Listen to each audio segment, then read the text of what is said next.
తులారాశి వారు మహాలయాల అమావాస్య సందర్భంగా ఎలాంటి విధి విధానాలు పాటించాలి, గతించిన పెద్దవారి యొక్క ఆశీస్సులు పొందడం వలన ఎలాంటి ఉపయోగాలు ఫలితాలు ఉంటాయో ఈ వీడియోలో సవివరంగా సంపూర్ణంగా తెలుసుకుందాం. తులారాశిలో ఏ నక్షత్రాలు వస్తాయనగా చిత్తా నక్షత్రంలోని 3వ పాదం, 4వ పాదం, స్వాతి నక్షత్రంలోని 4 పాదాలు, విశాఖ నక్షత్రంలోని 1, 2, 3 పాదములు కలిపితే తులారాశి అవ్వడం జరుగుతుంది. చాలామందికి పుట్టినటువంటి కాల సమయంలో డేటా ఆఫ్ బర్త్లో లేనటువంటి కారణం వలన పేరు యొక్క మొదటి అక్షరాన్ని అనుసరిస్తూ ఆ రాశిని తెలుసుకునే ప్రయత్నం చేద్దాం. రా, రీ, శ్రీ, రు, రే, రో, తా, తి, తు, తే అక్షరాల వారందరూ కూడా తులారాశి జాతకులే. తులారాశి యొక్క అధిపతి శుక్ర భగవానుడు.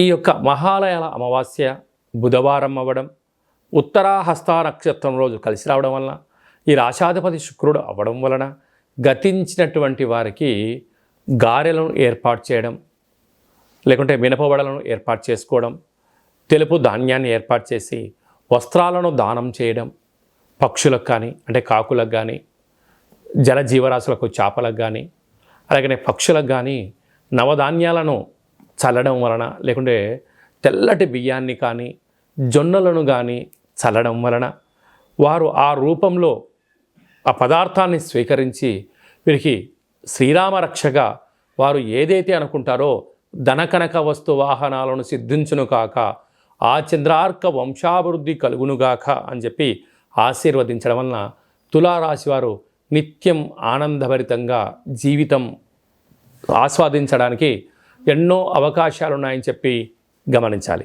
అలాగనే రాశిలోనే శుక్ర భగవానుడు ఉండడం వలన నూతనమైన వాహనాలు, సుఖ సౌఖ్యాలు, విలాసవంతమైన జీవితం, అలాగనే నూతనమైనటువంటి బంగారు ఆభరణాలు, షేర్లు, క్రయ విక్రయాలు, లగ్జరీ లైఫ్ ఆస్వాదించడానికి మంచి కాలము మీ ముందర ఉంది.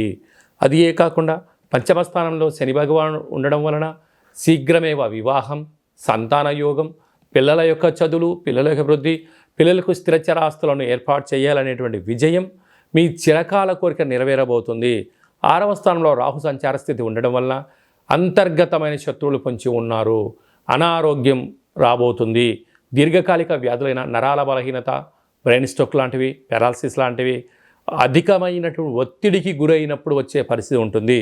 కనుక దయచేసి నిద్రలేని రాత్రులు గడపడం, ఆవేశభరితంగా లేకుండా మౌనం, ధ్యానం, ఏకాగ్రత, వ్యాయామం వలన వీటిని అధిగమించే ప్రయత్నం చేయొచ్చు అని చెప్పి గమనించాలి.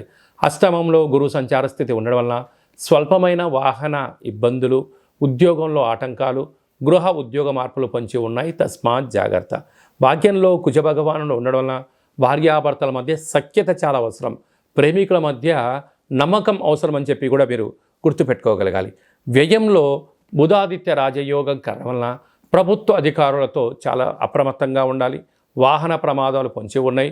మీ జన్మ నక్షత్రం రోజున పూర్ణిమ, అష్టమి తిథి యందున పంచభూతాలతో, యంత్రాలతో, ఆయుధాలతో, ప్రభుత్వ అధికారులతో దయచేసి అపహాస్యము చేయొద్దు అని చెప్పి జ్యోతిర్విజ్ఞానం తెలియజేస్తుంది. సాఫ్ట్వేర్, హార్డ్వేర్ ఉద్యోగస్తులు, గృహ భవన నిర్మాణ కార్యక్రమం చేసేవారు, సినిమా రంగాల్లో ఉండబడిన వారు, వ్యాపార అభివృద్ధికి ఉండబడిన వారందరికీ కూడా ఇది చాలా మంచి కాలము అని చెప్పి గమనించాలి.